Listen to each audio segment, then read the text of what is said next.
भगवान श्री कृष्ण की पत्नी सत्यभामा के साथ रहस्य। एक घटना के कारण हुआ श्री कृष्ण से विवाह।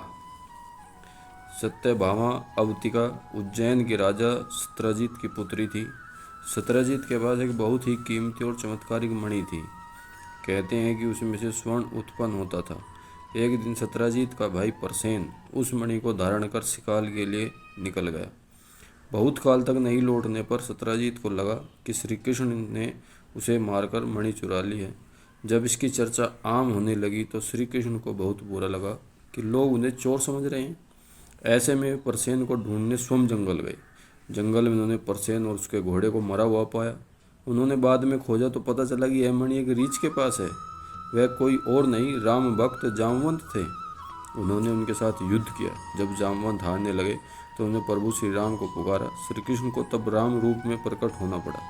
यह देख जामवंत की आंखों से आंसू निकल पड़े।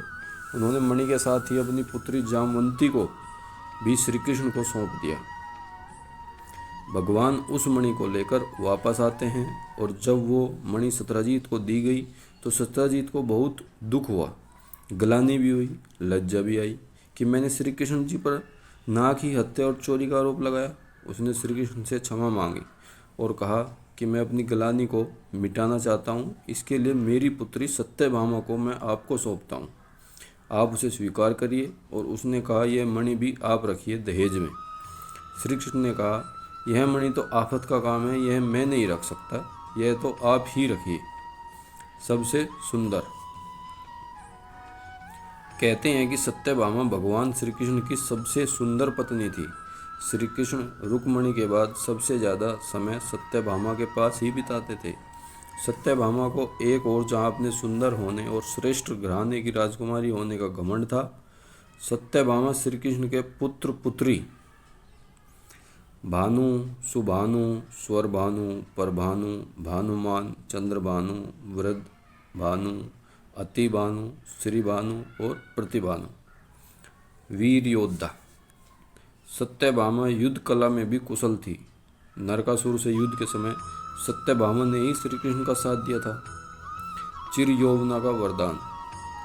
नरकासुर के वध के पश्चात एक बार श्री कृष्ण स्वर्ग गए और वहाँ इंद्र ने उन्हें पराजित का पुष्प भेंट किया। वह पुष्प श्री कृष्ण ने देवी रुक्मणी को दे दिया। देवी सत्यभामा को देवलोक से देवी माता अदिति ने चिर यौवन का आशीर्वाद दिया था।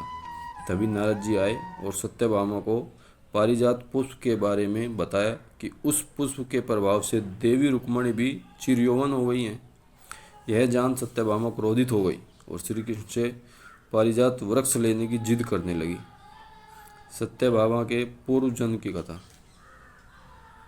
सत्यभामा ने एक दिन श्री कृष्ण से पूछ लिया कि मैंने कौन से ऐसे कार्य किए हैं जिसकी वजह से मुझे आपकी पत्नी बनने का अवसर मिला। मेरे आंगन में कल्प वृक्ष है जिसके बारे में संसारी लोग जानते भी नहीं। इस पर श्री कृष्ण ने सत्यभामा को कल्प वृक्ष के नीचे ले जाकर उनके पूर्व जन्म की कथा सुनाई। सत्यभामा पहले जन्म में सुधर्मा नाम के ब्राह्मण की कन्या गुणवती थी, जिसका विवाह सुधर्मा ने अपने शिष्य चंद्र से कर दिया था। कालांतर में सुधर्मा अपने दामाद चंद्र के साथ जंगल में गए हुए थे। वहाँ किसी राक्षस ने दोनों को मार दिया। सूचना मिलने पर गुणवती ने बहुत शोक किया। दरिद्रता के कारण घर का सामान बेचकर पिता पति का अंतिम संस्कार करना पड़ा। उसके बाद जीवन निर्वाह का साधन मिलने पर गुणवती ने स्वयं को भगवान विष्णु के चरणों में समर्पित कर दिया। कार्तिक मास आने पर गुणवती ने नियम पूर्वक व्रत पूजन आरंभ किया। इस बीच गुणवती को कठिन ज्वर हो गया। स्वास्थ्य ठीक होने के बावजूद गुणवती ने पूजन अर्चन नहीं छोड़ा और गंगा में स्नान करते समय प्राण पखेरु उड़ गए। श्री कृष्ण ने बताया कि इसी पुण्य के फल से सत्यभामा को पटरानी बनने का सौभाग्य मिला है। सत्यभामा की मृत्यु। मौसूल युद्ध के कारण जब श्री कृष्ण ने कुल के अधिकांश लोग मारे गए तो श्री कृष्ण ने प्रभास क्षेत्र में एक वृक्ष के नीचे विश्राम किया। वहीं पर उनको एक भील ने भूलवश तीर मार दिया जो कि उनके पैरों में जाकर लगा। इसी को बहाना बनाकर श्री कृष्ण ने देह को त्याग दिया। बलराम भी समुद्र में जाकर समाधि ले लेते हैं। जब अर्जुन के पास यह समाचार पहुंचता है तो वे द्वारिका पहुंचते हैं। उनके द्वारिका पहुंचने पर भगवान श्री कृष्ण की सभी पत्नियों सहित कई यदुवंशी महिलाओं को लेकर वे अपने राज्य के लिए निकले। पुरुषों में यदि कोई बचा था, कृष्ण के परपौत्र वज्रनाभ। कहते हैं कि यह लाखों लोगों का लश्कर था। रास्ते में लुटेरों और धन के लालच में धावा बोल दिया। अर्जुन अकेले कुछ नहीं कर पाए। लुटेरे सिर्फ स्वर्ण आदि ही नहीं लूट रहे थे, बल्कि सुंदर और जवान महिलाओं को भी लूट कर ले गए। चारों ओर हाहाकार मच गया।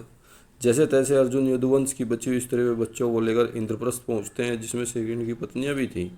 यहाँ अगर अर्जुन भगवान श्री कृष्ण के परपौत्र वज्र को इंद्रप्रस्थ का राजा बना देते हैं।